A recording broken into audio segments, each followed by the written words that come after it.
कर्नाटक में सत्ता का महायुद्ध। 2.5 साल के किस फॉर्मूले ने मचाई भूचाल। पोस्ट ने खोले कांग्रेस के अंदरूनी टूट के पर्दे। कर्नाटक में नेतृत्व परिवर्तन को लेकर मचा सियासी घमासान थमने का नाम नहीं ले रहा है। मुख्यमंत्री सिद्धरमैया और डिप्टी सीएम डीके शिवकुमार के बीच प्रत्यक्ष और अप्रत्यक्ष रूप से जुबानी जंग जारी है। हालिया घटनाक्रमों की बात करें तो दोनों पक्षों की ओर से एक दूसरे पर शब्द या वादे को निभाने की ओर इशारा कर रहे हैं। डीके शिवकुमार को कर्नाटक में सिद्धरमैया के उत्तराधिकारी के तौर पर देखा जा रहा है। उन्होंने एक्स पर एक पोस्ट के जरिए सबसे पहले नेतृत्व परिवर्तन की ओर इशारा किया। इसे पार्टी नेतृत्व को उसके कथित वादे के बारे में सार्वजनिक तौर पर संकेत के रूप में देखा गया था।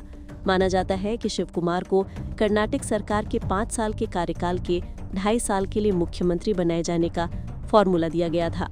कर्नाटक की सिद्धरमैया सरकार ने 20 नवंबर को 2.5 साल पूरे कर लिए हैं। हालांकि कांग्रेस की ओर से आधिकारिक तौर पर ऐसा कोई ऐलान नहीं किया गया था।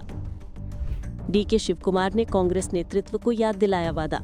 कांग्रेस नेता शिवकुमार ने अपनी पोस्ट में कहा था कि अपनी बात पर कायम रहना दुनिया की सबसे बड़ी ताकत है। उन्होंने कहा कि चाहे वो जज हों, राष्ट्रपति हों या कोई और जिसमें मैं भी शामिल हूं, सभी को अपनी बात पर चलना होगा। शब्द की ताकत ही विश्व की ताकत है। डीके शिवकुमार की इस शब्द वाली पोस्ट पर पलटवार करते हुए सिद्धरमैया ने कुछ ही घंटों बाद उसी शब्दावली का इस्तेमाल किया। उन्होंने उन कामों की सूची भी दी जो वे अपने शेष कार्यकाल में करने की योजना बना रहे हैं, जो दर्शाने के लिए काफी है कि वे सीएम पद छोड़ने के मूड में नहीं है। सिद्धरमैया सीएम पद छोड़ने के मूड में नहीं है। सिद्धरमैया ने लिखा कि कर्नाटक की जनता की ओर से दिया गया जनादेश एक क्षण नहीं बल्कि एक जिम्मेदारी है जो पूरे 5 साल तक चलती है। उन्होंने लिखा कि एक शब्द तब तक शक्ति नहीं है जब तक वह लोगों के लिए दुनिया को बेहतर ना बनाए। कर्नाटक के लिए हमारा शब्द कोई नारा नहीं है, यह हमारे लिए पूरी दुनिया है। उन्होंने मुख्यमंत्री के तौर पर अपने पिछले कार्यकाल का उल्लेख किया, जिसके दौरान उन्होंने दावा किया था कि 165 में से 157 वादे पूरे किए गए थे और 95% से अधिक वादे पूरे किए गए थे।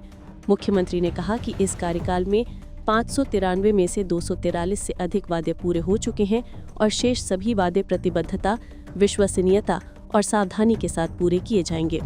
झगड़े के केंद्र में 2.5 साल वाला फॉर्मूला। कर्नाटक में कांग्रेस पार्टी के भीतर छिड़े संकट की मुख्य वजह 2.5 साल वाला फॉर्मूला है। पार्टी के अंदरूनी झगड़ों में ये खुलकर सामने आता रहा है। हाल के वर्षों में कांग्रेस को कम से कम 2 बार राजस्थान और छत्तीसगढ़ में इसी फॉर्मूले के चलते संकट का सामना करना पड़ा था। इन दोनों राज्यों में बाद में हुए चुनावों में उसे सत्ता गंवानी पड़ी थी। इस पूरे मुद्दे पर कांग्रेस अध्यक्ष खड़गे ने कहा कि कोई भी फैसला पूरी तरह से आला कमान की ओर से ही किया जाएगा। उन्होंने कहा कि इस पर सार्वजनिक रूप से चर्चा करने की जरूरत नहीं है। इस खबर में इतना ही। जो भी अपडेट्स आएंगे हम आप तक पहुंचाते रहेंगे। देखते रहिए one India Hindi. Subscribe to One India and never miss an update. Download the One India app now.